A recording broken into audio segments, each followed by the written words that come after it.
Breaking news, taking a live look inside City Hall, which is where former LA Fire Chief Kristin Crowley is in a fight for her career. She's appealing to the City Council right now to get her job back. Let's listen in. I recommended simply to collaborate with Governor Newsom's already selected and funded agency, Fire Safety Research Institute, or FSRI, because they are already conducting an independent analysis of the windstorm and fire events in the Los Angeles and Ventura counties. In contrast to the LAFD, FSRI has the capability to conduct a proper, thoroughly researched and analyzed after-action report and wildfire analysis. And the FSRI report will also be independent, which is so important as we figure out a way to move forward. This is what they're already being paid to do. Prior to me leaving the meeting, the fire commissioners agreed with my recommendation that FSRI is the best equipped to conduct the after-action report. FSRI will also be publishing its findings and recommendations like it did for the Lahaina fire that occurred in early August 2023 on the island of Maui. Now, my position has not changed, and I wholeheartedly support the need for a professional organization to conduct a full analysis of the Palisades Fire. We owe that to the community, we owe that to the fire service, and that is the path forward. These steps are essential to improving response efforts, guiding recovery, and building a better and safer disaster resilience community for our future. Second, on the morning of the fire, I did not send home 1,000 firefighters who could have hopped on fire engine and fought the Palisades Fire, nor did I leave 40 available fire engines unstaffed. These are all false accusations as well. The 40 fire engines in question were already staffed and running 911 calls with on-duty personnel in their normal configuration. When the Palisades Fire broke out, those fire engines were appropriately staffed and were used where they were needed.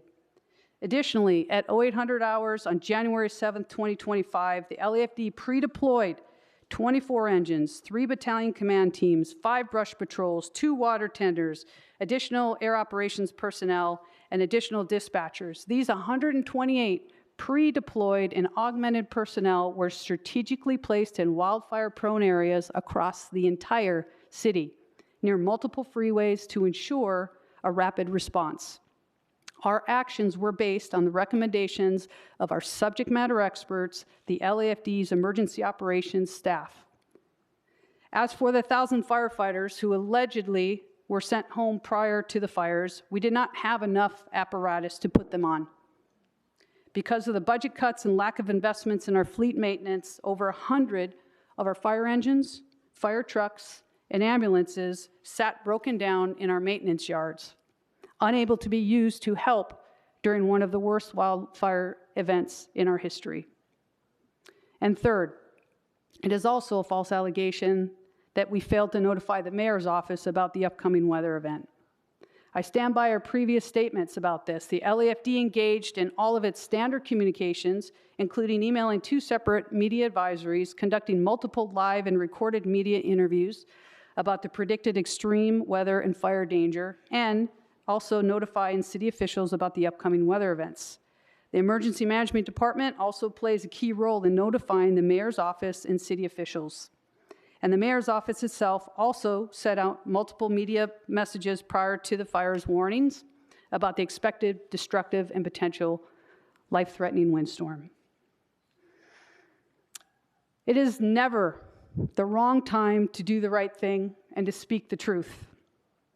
And the truth is that the fire chief should not be prevented from or punished for speaking openly and honestly about the needs and capabilities of the LAFD, or for doing their best to protect our firefighters and our communities. In closing, it has been an absolute honor of my life to serve and represent the incredible men and women of the LAFD as their fire chief. Our people do amazing things every single day, and I'm so grateful, beyond words, to have been in this position for nearly 3 years. We have much to be proud of, and we stand with and always will stand with the communities that we serve with integrity, compassion, and courage. I urge you to vote to reinstate me as the fire chief, but no matter how the vote goes, the LAFD, your LAFD, deserves to be properly funded, staffed, and resourced so that we can meet the ever-growing needs of the community. We owe that to the LAFD, and we owe that to those we serve. Thank you. And you've been listening to Kristin Crowley, who was the LAFD fire chief, who was moved down from her position. Our Jasmine Veal is live inside City Hall, where Crowley just made her appeal for her job back. Jasmine? Yeah, so Amy, you can see they are still giving her a standing ovation. Her supporters right now here inside the LA City Council chambers, they are applauding her. They also gave her a standing ovation when she walked up there to speak in front of the City Council. And they've been listening to public comment prior to this. So her supporters are packed in here as she defended her position in her 25-year career with the LAFD. I'm going to try to listen to see what the City Council is going to decide to do, whether they will actually take a vote on reinstating her, as she's pleaded with them to do just that, to reinstate her as the fire chief of the Los Angeles Fire Department, but also pleaded with them to fund the fire department. So I will keep you posted here as the council president can make that decision right now to move up the agenda item to take a vote. I'm pausing to just see if they're thanking her for being here and speaking out. She did say that she did not refuse to do that after action report. She said because of the sheer scope of the incident that it was just not possible at the moment. She went on to defend why she sent home the 1,000 firefighters, and she said she did not do that. She did not leave 40 engines unstaffed. She says the engines were staffed, the personnel was there, they just didn't have enough resources because of budget cuts. And so she spoke just for a couple of minutes. We also heard so much from her supporters, the firefighters union here in the audience. So I'm going to go ahead and send it back to Amy, or at least so we can listen in to see if this possible vote will be taken today. Let's go ahead and do that. Let's listen. I think that's warranted to be heard. And so my question is, would I be afforded the opportunity to ask Mr. Szabo to come forward on some of the assertions that were made that led to her dismissal so that we could correct the record? I will defer to the city attorney on that question, but I will point out, I will disagree with Councilmember Rodriguez. The city attorney was very clear that the mayor can fire the chief for any reason or for no reason at all. So whether or not we establish that we agree with the assessment that the mayor made or we don't agree with the assessment, it doesn't call into question the mayor's authority to make the decision that she did. It's not questioning the mayor's authority. I'm not questioning the mayor's authority. I'm questioning what was cited as the reason. And if we're going to consider Chief Crowley's appeal, why wouldn't we consider the facts as we know them that could be corroborated by the CAO's office? And that's what I'm asking for.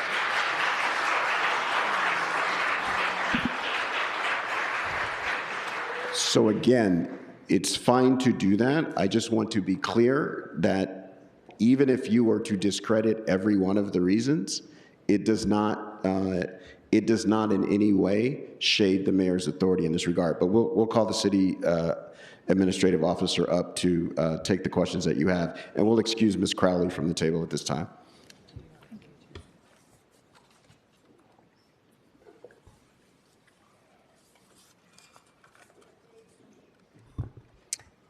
Thank you. Mr. Szabo, during our budget deliberations, your office recommended, when we had requested investigating the fire department's request for the additional mechanics to repair the apparatus, when your office recommended against funding those positions, was there anybody on your staff that went out to verify the number of apparatus that were out of commission at the time.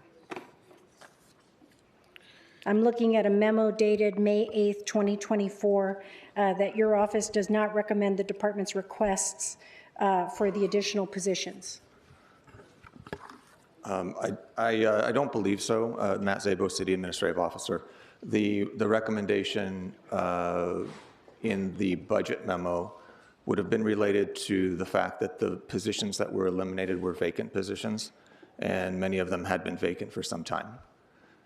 And that was our consistent recommendation throughout. There was a need to eliminate positions to cover, in large part, the contractual salary increases that were negotiated. And so our position was consistent that the vacant positions recommended for elimination should have been eliminated.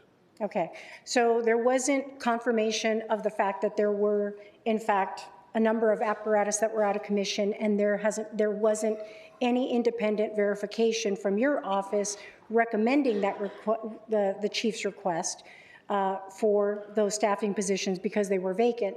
But again, just because they're vacant doesn't mean that there wasn't an objective to hire them. And I guess my question, it goes back to underscoring one of the narratives that has been put out there is this idea that all of these firefighters could have been retained on duty in order to be deployed, but they can't do it if they don't have apparatus to ride on. And so my question is when these budget decisions are made, because this body is going to have to go through it again very shortly, although I suspect everyone's going to be supportive now, I just wanted to make sure that we understand and are clear what was the available apparatus for that deployment, because she's being scrutinized for these decisions. And I just want to be clear whether or not that was verified by your office in making that recommendation, and the answer was no. That was not verified, however, at the direction of the Budget Committee and at the direction of the full council. My office did identify funding and made recommendations working with Councilmember Park to restore 4 of the mechanic positions and another welder position. So there were 5 positions restored. There was a total of 4. There were the sheet metal worker that we did in budget, and then the wildland hand crews that we... Correct. And the yes. APRUs is what we got through in budget in the committee. Correct. Right.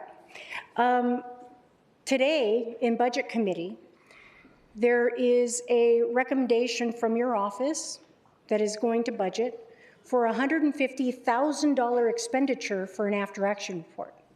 Correct? Correct. Okay. So, colleagues, I raise this issue because to suggest that Chief Crowley refused to participate in an after-action report, well, what after-action report?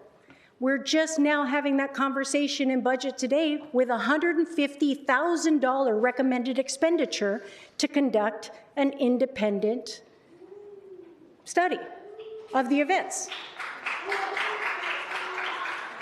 So again, I think it's really important for us to be clear-eyed in this conversation, in this deliberation, because sadly, what has occurred, and we all know and recognize what the tragedy was, and for those of us that were out in the middle of the windstorm responding to the incident in our own respective communities, we've seen a lot of the disparaging of decisions and decisions that were being made in those moments or in the immediate aftermath for political cover.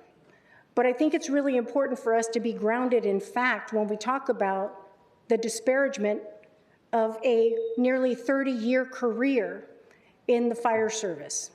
And so I just wanted to be clear, colleagues, that to suggest a refusal of an after-action report, which has not even yet been contracted to be completed, and I think the chief already disclosed that today, that she didn't refuse to participate in that. I just want to make sure that we are all considering the facts as they are. You can't participate in an after-action report when you haven't even funded it yet. And so that conversation and that recommendation for $150,000 is being deliberated by our budget committee today.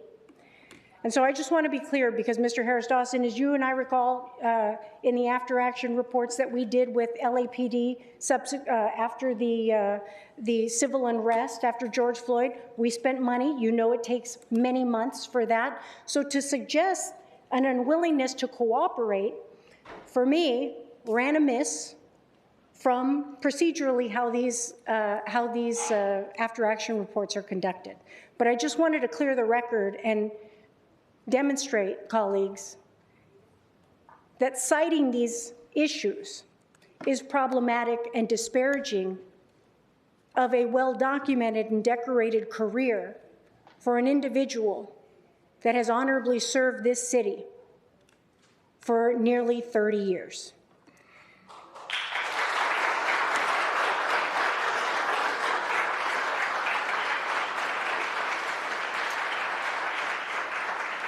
Thank you, Mr. Szabo. I don't know if there's others on the queue. Okay. So thank you, Mr. Szabo. And colleagues, well, happy Women's History Month.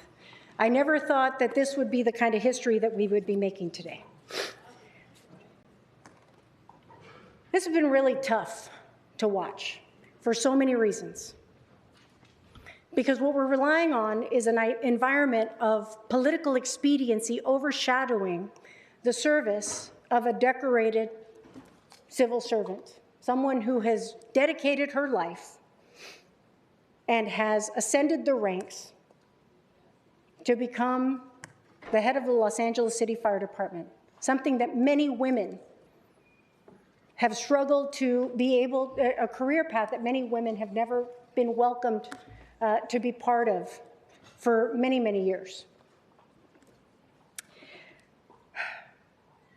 I firmly believe, and I'm not alone, that there was no single and sole responsibility for the tragic events that occurred. In fact, Mr. Harris-Dawson, your successor, Mr. Rentana, spoke recently on a Facebook post about how there was not a single one person that can be attributed to the tragic events that occurred in the Palisades Fire or even in the Altadena Fire. And I believe that's true. Unfortunately, here we are. What has been made as what has been, I feel, a deflection of responsibility in this environment has landed solely at the feet of one individual, being cited for these, in my opinion, falsehoods around the failures to perform.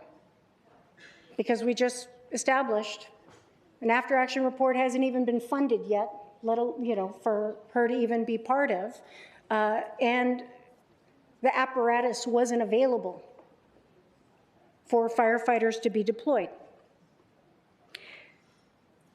And what concerns me about procedurally how this has happened, because again, I don't begrudge the mayor, and I'm not questioning whether or not the mayor has the authority to hire and fire general managers. That's clear within the charter. Just as an independently elected body of the legislative branch has the opportunity for us to consider the merits of the petitioning of this employee to overturn that decision. We also have a role. And so we're exercising that role. And I'm not going to apologize for doing my job.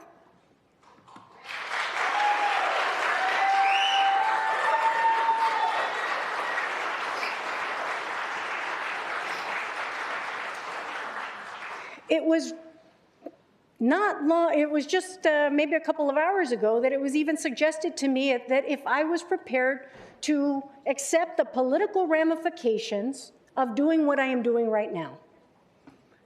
I show up every day to be the person that I was raised to be. That if I see something wrong, I'm going to speak out against it, and that the truth shall prevail. Because there needs to be accountability on all sides. I didn't run for office on the premise that I would be part of a status quo. I ran for office and promised my constituents that I would stand up, and if I saw something that was wrong, I was going to fight to fix it. Where there is injustice in any neighborhood or among any individual, we should have the confidence and the strength to be able to stand up and say, we see something that is wrong. But to be coerced into this idea that there will be political ramifications for speaking up and saying the truth, clearly we're seeing that now. It's sending the wrong message to every city employee and general manager that it's safer to stay silent than to call out what's wrong. And that isn't okay.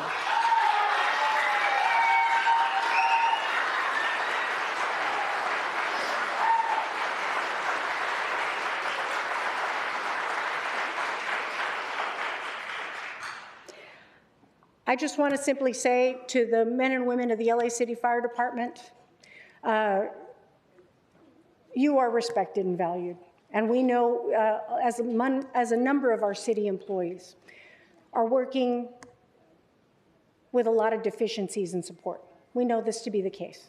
And unfortunately, we are looking ahead at a fiscal crisis that is only going to continue to exacerbate a lot of the challenges that we're currently experiencing.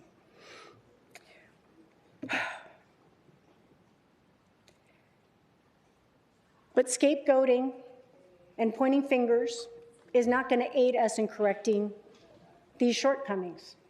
And I think we all have to be honest about the only failure that I believe Chief Crowley had was thinking that people had their back. And so for that, I apologize. Because as the leader of this department, you don't deserve it. I know how many of you get force hired. I know how many of you are working in stations that are dilapidated. We see it. We see it in a number of city departments right now. We got a lot of work to do. And I look forward to us digging in, having hard conversations to continue to do that work.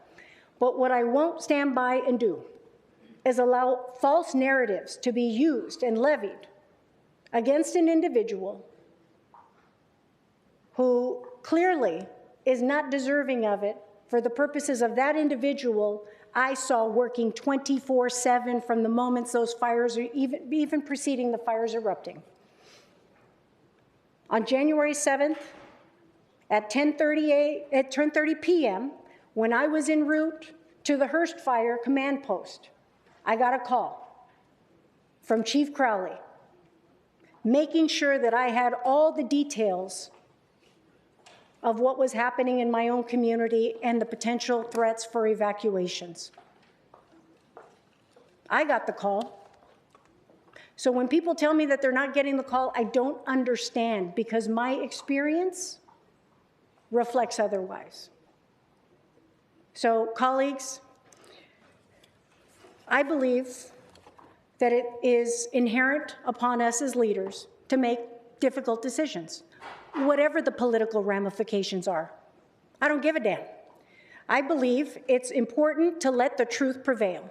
And you shouldn't disparage or suggest that someone refused to do their job when I've got more than 25 years of examples of how this person has shown up to do it.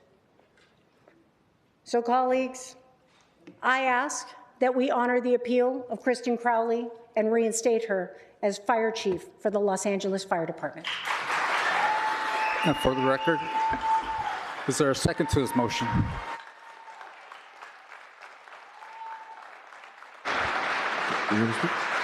Councilmember Park.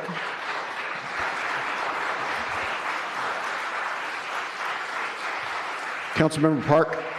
Thank you, Council President. I second Councilwoman Rodriguez's motion, and I have comments. Please proceed with your comments. Colleagues, Council District 11 is home to the worst devastation our city has ever seen. Many of my constituents lost their lives.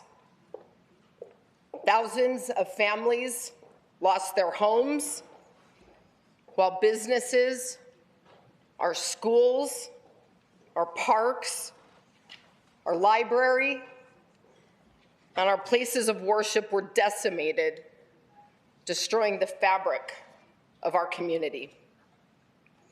The burn scar and rubble are now a toxic wasteland twice the size of Manhattan, and debris flow and mudslides are causing even more damage as toxic debris is polluting our waterways and our ocean.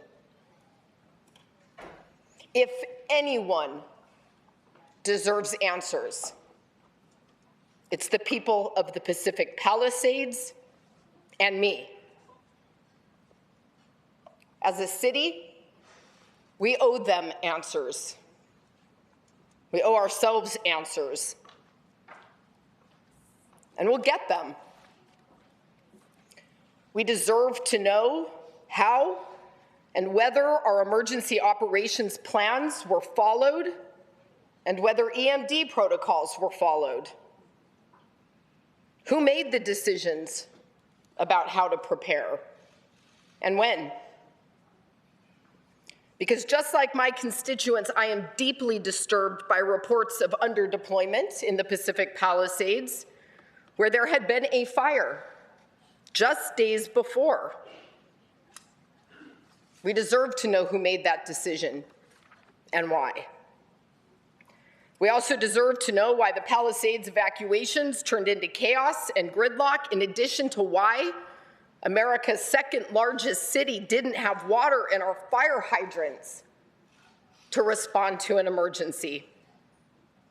We deserve to know why our critical water infrastructure necessary to protect our neighborhood was kept offline for a year without any apparent notice.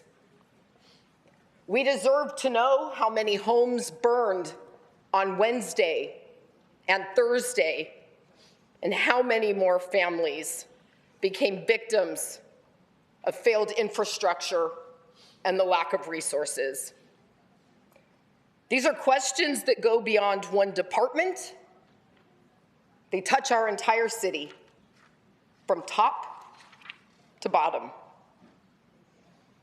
No one wants answers more than me, and there will be accountability. But as of today, we are still in the middle of an emergency. Not one single investigation has been completed, not even the origin and cause investigation led by the ATF or the state-led FSRI after action review directed by Governor Newsom. At most, we've heard one partial side of things from Chief Crowley, and the rest is opinion and hearsay reported by the media. As a council, we also unanimously approved an outside independent after action review. I can't speak to each of your reasons for supporting that effort, but I'll tell you why I introduced it. Because the fire department and the city should not be investigating itself following the biggest disaster in our city's history, nor should it be investigated by a commission of political appointees. All of this is why I have serious concerns about what we're being asked to do today. We don't have those completed investigations, no finding of fact, no developed record whatsoever to base this decision on. There isn't even a burden of proof or a standard that has to be met for us as a body to make a decision. This isn't a court of law. It isn't even a search for the truth. Rather, this is just a game of rumor and hearsay that's being litigated in the press via leaks, anonymous sources, and within political commissions. This is anything today but independent, factual, and objective. And I want to say something to my constituents who took the time to share their thoughts with me on both sides of this issue. I've read every single one of your emails, every word. You deserve answers and accountability, and that might very well mean firing everyone who has culpability across multiple departments. And I have no problem with that. But I wouldn't do it without a well-informed record and actual evidence to support that decision, and I don't have it today. And for that reason, I will be supporting the motion to reinstate, because accountability doesn't just stop with one person or one department. We need to let independent investigations guide our actions, not the politics. Thank you.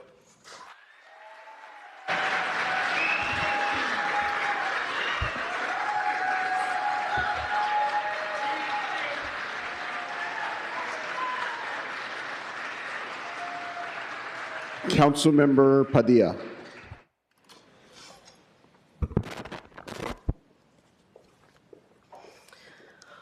Members, what I want to say is that Chief Crowley, with my team, was instrumental last summer in developing a plan to address the fire-prone nature of the Sepulveda Basin in my district. Together, this team effort of clearing much of the dry bush in the basin has helped reduce the overall risk. And on the day of the winds, we saw that the work of the summer paid off when they finally arrived, because we didn't have as much chaos as other parts of the city. However, I do believe there is a need for accountability regarding the way the fire response of the Palisades went down. So I want to acknowledge that while today's conversation is difficult, and we look to all of the pros and cons of what is in front of us, we cannot allow this conversation to overshadow the extraordinary work, bravery, and dedication of our first responders and firefighters who battled this disastrous fire, because honestly, it's starting to feel that way, and I'm over it. So generally, I myself am someone who believes that there is a time and a place for everything. There needs to be, because when there is not, what the public sees and the public feels is nothing but chaos and confusion. So my disappointment with this situation is that the chief chose the wrong time and the wrong place to raise an issue. Spending time talking to the press to tell her side of the story, which I think is important, versus at the command center during the fires, raises major concerns about what proper timing should be. And it is because of that that I hope that we recognize that this is a mayor doing what is within her jurisdiction to fire someone she inherited. And I think that it's important that we remember that true public safety will require our mayor to be able to get along with all of her chiefs and all of her general managers. So as this decision happens, I hope that for the most part, we remember that sometimes it's okay to agree to disagree.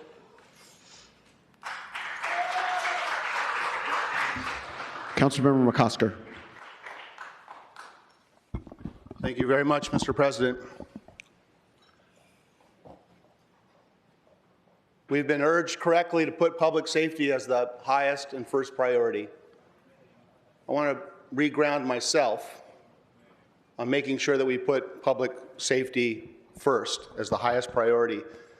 Cities were formed eons ago solely for this purpose. Folks pushed their huts together and lived together to make sure that collectively they can make themselves safe. And the city has no reason to exist if we can't make people safe and uplift their lives.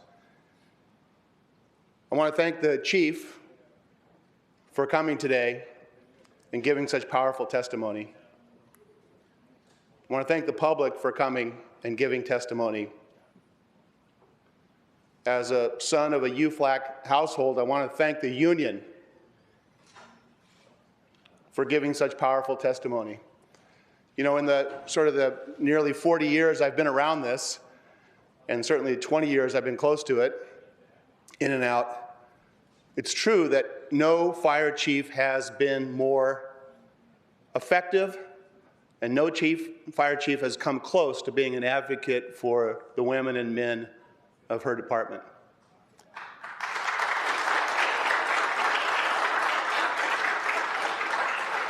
It was a very low bar. It was a very low bar to get over, I will say.